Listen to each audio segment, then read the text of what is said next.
Hello everyone, it is Minute Plus Meditation here. It's Sunday, November the 16th, and it's the optional memorial feast of St. Margaret of Scotland and St. Gertrude.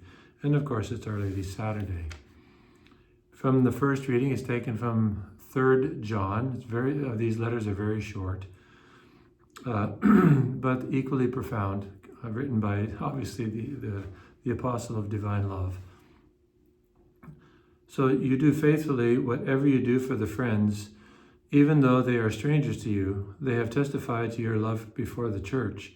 You will do well to send them on in a manner worthy of God, for they began their journey for the sake of Christ, accepting no support from non-believers. So St. John appears to be writing here to his beloved Gaius, to his fellow Christian Gaius, and telling him, acknowledging that he has supported people who are in effect missionaries, and he doesn't know them. So you do for the friends, even though they are strangers. So this Gaius doesn't know them. They have testified to your love before the church. You do well to send them on in a manner worthy of God.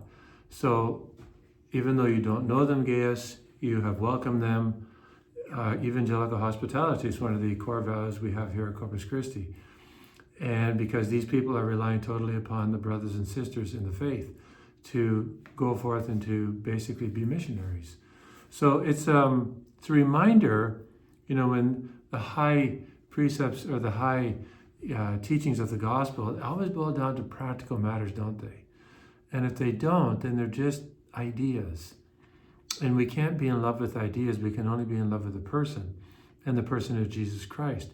We can be entranced by the beauty of the Beatitudes, but if we don't live them, they're absolutely meaningless. And they may actually be a judgment against us.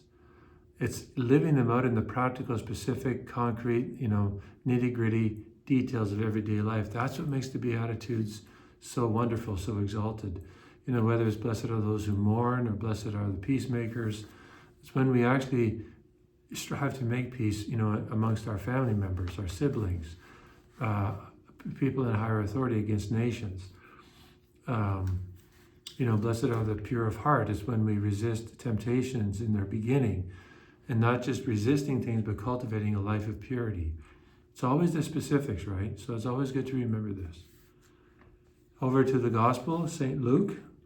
Jesus told his disciples a parable about their need to pray always and not lose heart. So that's the context. And then it's about the unjust judge and the widow who kept coming to him and saying, "Grant me justice against my opponent." So she just wears this guy down.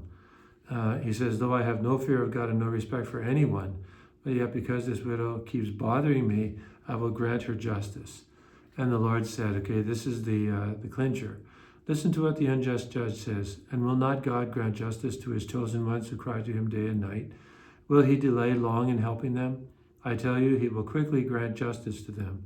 And yet when the Son of Man comes, will he find faith on earth?" So Jesus is telling us here, look, it's not going to come all at once. The perseverance in prayer will not always get what we're asking for, will not always result in what we're asking for. But what persevering, sincere, genuine prayer does is a number of things, actually. It helps us to be resilient against temptations. It helps to clarify and purify our way of thinking. It helps us to come around. This may take quite a while to realize, what we're asking for is not really what we need. And what we really need is not really known to us. So we think it's this and it's actually that. But even so, if we get, we thought it was A, but it's B, but B is not really where God wants us to land, it's C. But in order to get to C, we need to land on B. You kind of get what I'm saying? So this is why, and we don't see the final outcome. We don't see the forest for the trees. Only God sees a big picture. But if we just give up, that's it. We give up. We walk away. We need to persevere. We need to have that trusting heart that basically understands the purpose of prayer is not to get what we want. The purpose of prayer is to have a relationship with God. And that'll always happen. It'll happen all the time.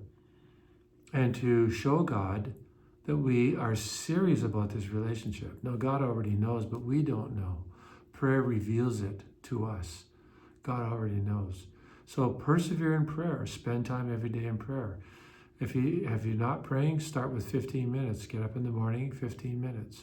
Start, with that amount of time and just commit to it and be faithful to that. God bless you.